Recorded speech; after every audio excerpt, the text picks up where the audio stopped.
This is Gerardo Del Real with Resource Stock Digest. Joining me today is the president and CEO of Bullfrog Gold Corp, Mr. David Beling. Dave, how are you this morning, sir?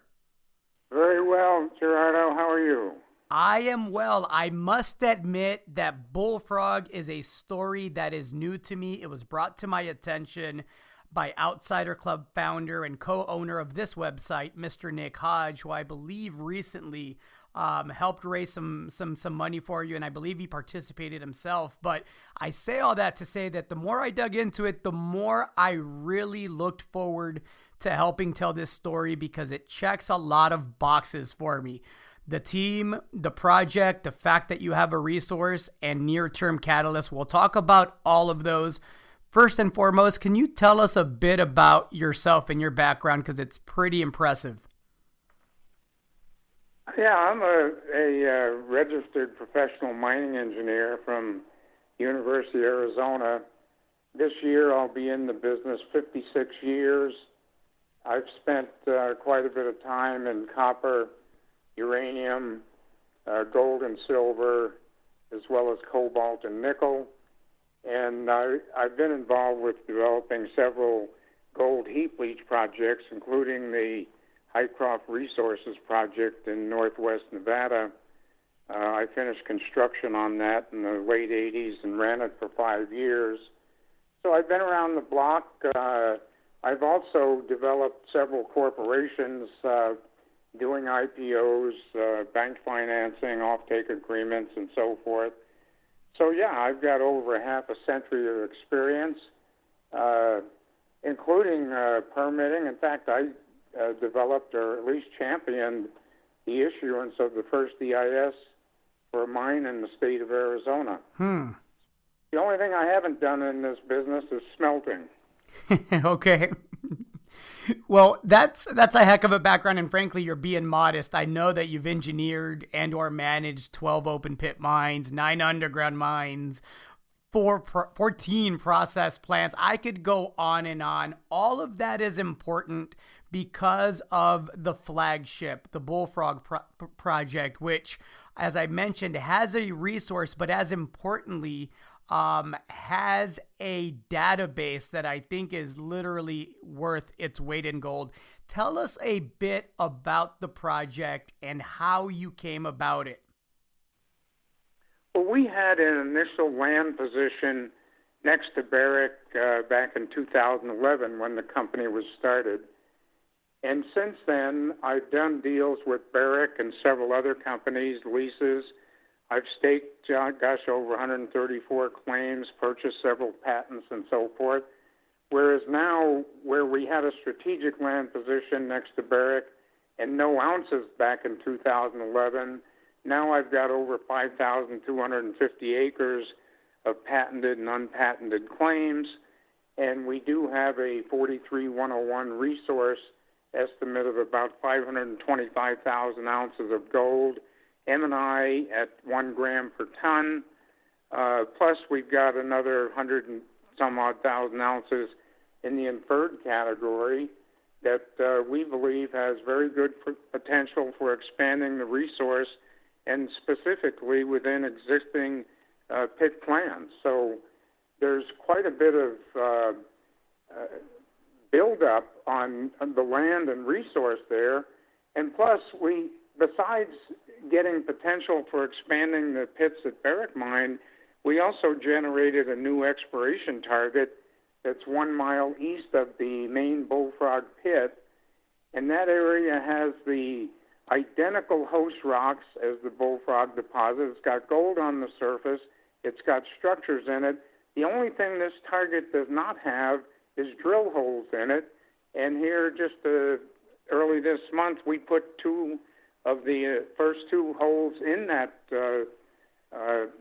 what we call the Paradise Ridge target. I don't have the assays on it and don't expect them for a couple more weeks. But we did 25 holes.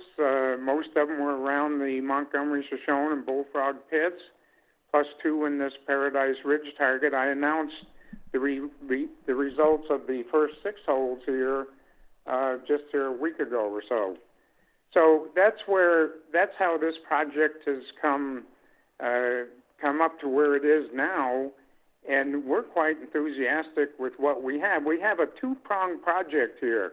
We have two existing pits that we believe will become mines, plus we have exploration potential. So we're focusing on both of these things and doing it concurrently. Well, you're also in the right address. You're right next to what was Northern Empire's project before it was acquired for 90 million US in October of 2018. That's a project I actually visited and was doing due diligence on right as the offers were coming in. Can you speak to your proximity to several majors and peers? Because I have to believe, just in looking at the list, that you have likely the smallest market cap of anyone that's near your address. Well, that's correct. I mean, we've got the heart of the Bullfrog area at Barrick Mine. They produced 2.3 million ounces out of this area, and I own or control the northern third of the Barrick Bullfrog pit, and also I have the entire Montgomery Shoshone pit that Barrick mined. But gosh, over the past several years, Anglo Gold has taken a position from Renaissance, and they just exercised a $3 million option, and they've staked additional claims. They've staked claims up to the northwest of our main claim block. So is Kinross Gold, and so is Corvus Gold. So there's a lot of big players, and as you mentioned, Coeur took over Northern Empire. So there's a lot of big players in the area, and this is actually one of the hottest gold exploration plays in the United States, if not North America. Agreed. You have a vested interest in making this work, right? We talk a bit about management ownership and insider participation? I like to see management teams with skin in the game. You definitely have that. What does that look like, Dave? Well, I'm the largest shareholder. I've got 30 million shares, and I'm the largest creditor. I carried this company out of my own wallet for 3 years when gold was a lot less than it is now. And I tell everybody my wife thinks I'm crazy, but that's not a reason. But in any event, yeah, my objectives are totally in line, and there's not that many CEOs that have that kind of ownership in the company. So I definitely believe in this, or I wouldn't have put my own money where my mouth is.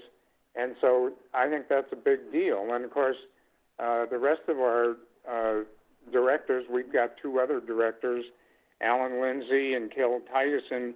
We've each known each other for over 27 years. They've been in the business.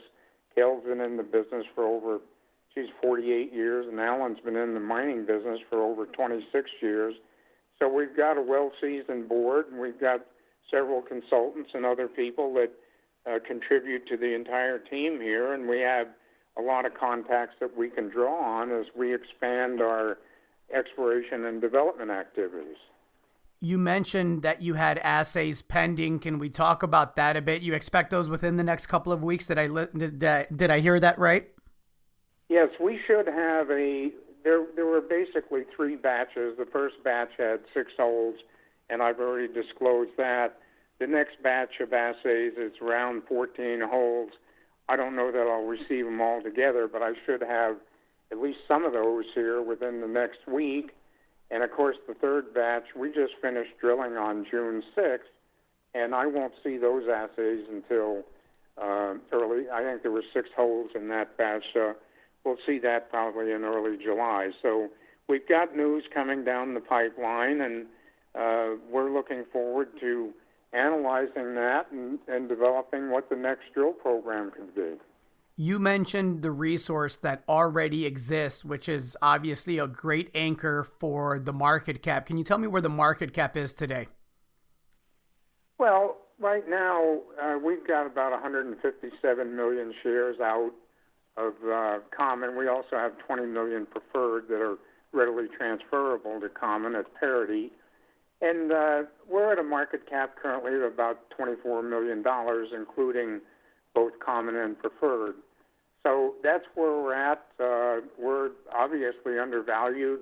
In fact, when you look at our market cap per ounce of gold of M&I resource in the ground, we're looking at about less than $40 an ounce, and many peer companies are 100 or more.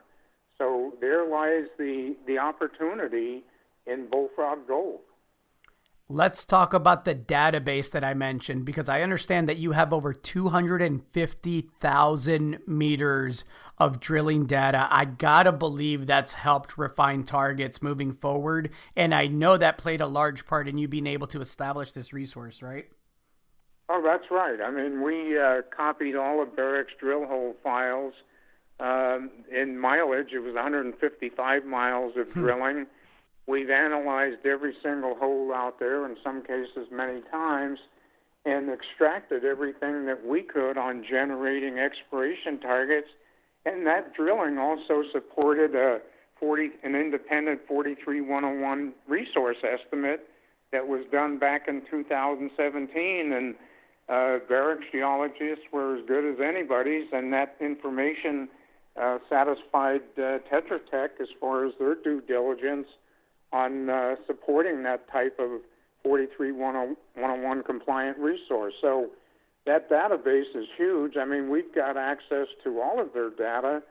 I've been to their Elko and Salt Lake offices and looked at everything that was relevant at the time, but ultimately when we exercise our option to purchase those lands, we'll acquire that information and store it in our own facility. But it's a huge database. And the biggest value, obviously, was the 155 miles of drilling.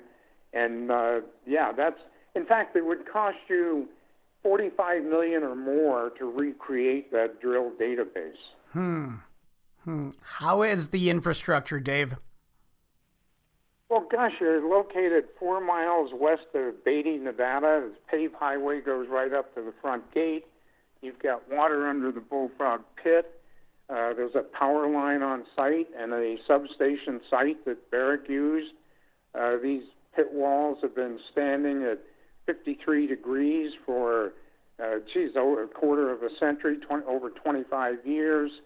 The original deposit had 2% or less sulfides in it, and the bulk of that has been oxidized thoroughly, so you don't have any acid mine drainage. The pit ramps are already in. So, I mean, those things compared to a greenfield project, this is a big deal. Those pit ramps these pits go down, the Bullfrog pit from the top of the mountain to the bottom of the pit's 1,200 feet deep. The Montgomery pit's only about 400 feet deep. So you've got ramps that are already in. You can drive down to the bottom of the Bullfrog pit or the bottom of the Montgomery Shoshone pit. So that kind of infrastructure is a real blessing and attribute for us. Dave, we like to be selective with the stories we help tell. This is one I'm excited to get involved with. I want to thank you for your time, and I'm hoping that you can make some time for me here in the next coming weeks as assays come in. Sure, definitely. I appreciate it, Dave. Anything else that you'd like to add? You have skin in the game. You have a resource, you have exploration upside, you're in Nevada, so jurisdiction is excellent, infrastructure is fantastic, a lot to like here. Is there anything else that you'd like to add? Well, the bottom line is this here frog is about to leap. Well said, sir. Thank you again. All right, thank you so much.